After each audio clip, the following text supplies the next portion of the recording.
أعوذ بالله من الشيطان الرجيم بسم الله الرحمن الرحيم الحمد لله رب العالمين وصلى الله على سيدنا محمد وآله الطيبين الطاهرين. Chers frères, chères sœurs, Assalamu alaikum wa rahmatullahi wa barakatuh. Nous allons continuer, Inch'Allah, à découvrir le sermon de notre noble prophète Muhammad sallallahu alayhi wa alihi wa sallam concernant le mois béni de Ramadan. Rasulullah sallallahu alayhi wa alihi wa sallam poursuit dans le sermon en disant Huwa shahrun indallahi afdalu shuhur wa ayyamuhu afdalu al-ayyam wa layalihi afdalu al-layali wa sa'atuhu afdalu as-sa'at. Le messager d'Allah sallallahu alayhi wa alihi wa sallam nous dit ce mois est le meilleur auprès d'Allah. Ces jours sont les meilleurs des jours. Ces nuits sont les meilleures des nuits et ces heures sont les meilleures des heures. Alors qu'est-ce que cela veut dire?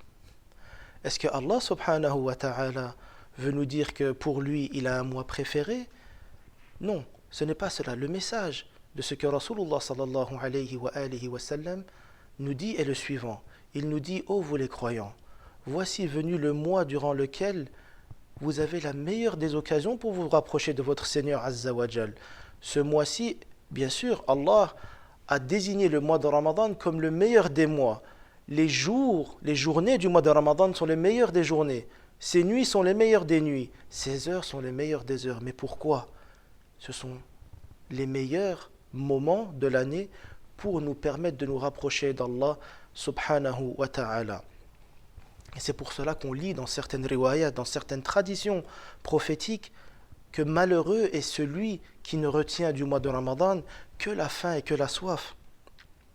Les personnes qui retiennent que ça du mois de Ramadan, que le fait d'avoir faim, que le fait d'avoir eu soif, n'ont en réalité pas su profiter des bénédictions de ce mois béni. Donc, un autre message qui est caché sous ce que Rasulullah sallallahu alayhi wa alihi wa sallam nous dit est le suivant aussi. Bien que les jours du mois de Ramadan soient les meilleurs jours de l'année, bien que ces nuits soient les meilleures des nuits, bien que ces heures soient les meilleures des heures, pour ceux qui en profitent pour se rapprocher d'Allah subhanahu wa ta'ala, mais ça peut être aussi une des raisons de perte pour certaines personnes qui justement, durant le mois de Ramadan, vont désobéir à Allah subhanahu wa ta'ala. C'est-à-dire quoi? Comme on le verra par la suite, les actes faits, les actes d'adoration faits pendant le mois de Ramadan ont beaucoup plus de valeur que les autres durant les autres mois de l'année. Mais cela veut aussi dire que celui qui commet des péchés, alors la gravitude de cela est plus importante durant le mois de Ramadan que durant le reste des mois de l'année.